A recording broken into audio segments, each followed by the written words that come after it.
کیا کبھی آپ نے محسوس کیا کہ لوگ آپ کو صرف اسی وقت یاد کرتے ہیں جب انہیں کوئی کام ہوتا ہے؟ کیا آپ نے کبھی اپنی نیند، آرام اور سکون کسی اور کے لیے قربان کیا؟ اگر ہاں تو یہ کہانی آپ ہی کے لیے ہے۔ ایک پرسکون چھوٹے سے قصبے میں ہرے بھرے کھیتوں کے درمیان موسیٰ نام کا ایک آدمی رہتا تھا۔ قصبے کا ہر شخص اسے جانتا تھا۔ کسی کی سائیکل خراب ہوتی تو آواز آتی، موسیٰ! کسی کو سامان اٹھانا ہوتا تو دروازہ کھٹکھٹایا جاتا، موسیٰ! کوئی اکیلا ہوتا تو سیدھا موسیٰ کے گھر چلا آتا۔ موسیٰ کبھی نہ نہیں کہتا تھا، وہ مسکرا کر بس اتنا کہتا، ضرور میں مدد کر دوں گا۔ لوگ اس کی نیکی کی تعریف کرتے تھے اور موسیٰ سمجھتا تھا کہ نیکی ہی اصل کامیابی ہے، مگر آہستہ آہستہ اس کی اپنی زندگی پیچھے رہ گئی۔ اس کا باغ آدھا صاف تھا، کھڑکیاں ٹوٹی ہوئی تھیں، چھت کو مرمت کی ضرورت تھی، مگر وقت نہیں تھا۔ ہر رات وہ تھکا ہارا گھر آتا، ماں اس کی طرف دیکھ کر کہتی، بیٹا سب کی مدد کرتے ہو مگر تمہاری مدد کون کرتا ہے؟ موسیٰ بس مسکرا دیتا، سب ٹھیک ہو جائے گا ماں، ایک دن لوگ میری قدر کریں گے۔ لیکن وہ دن کبھی نہیں آیا۔ ایک شام آسمان سیاہ ہو گیا، تیز ہوائیں چلنے لگیں، طوفان آنے والا تھا۔ لوگ اپنے گھروں اور باغات کو بچانے لگے۔ موسیٰ بھی نکلا، مگر اپنے لیے نہیں، دوست حسن کے لیے۔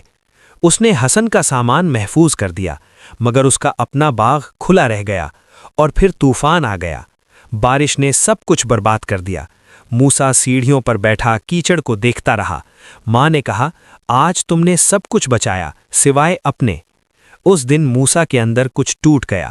اگلی صبح وہ دانا استاد اسلم کے پاس گیا اور دل کا بوجھ ہلکا کیا۔ اسلم نے دریا کی طرف دیکھ کر کہا، دریا سب کو پانی دیتا ہے، مگر جب حد سے بڑھ جائے تباہی بن جاتا ہے۔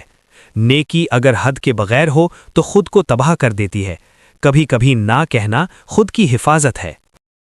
موسیٰ کو مشورہ ملا، 7 دن فوراً ہاں نہ کہنا، پہلے خود سے سوال کرنا۔ اگلے دن حسن آیا، مدد چاہیے ڈینیل؟ موسیٰ نے گہری سانس لی اور کہا، آج نہیں۔ حسن حیران رہ گیا۔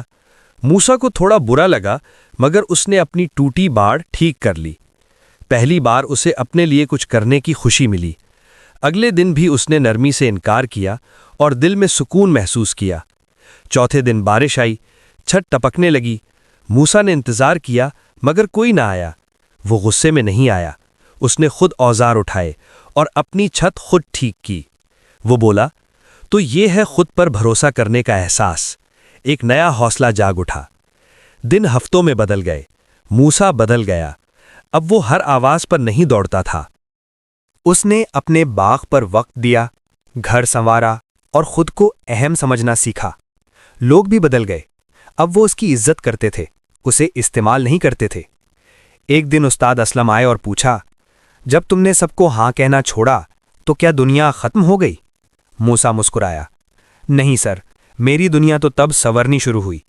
اسلم نے کہا، جب تم نے سب کو ہاں کہنا چھوڑا تب تم نے خود کو ہاں کہا، اور یہی وہ لمحہ ہوتا ہے جب زندگی بدلنا شروع ہوتی ہے۔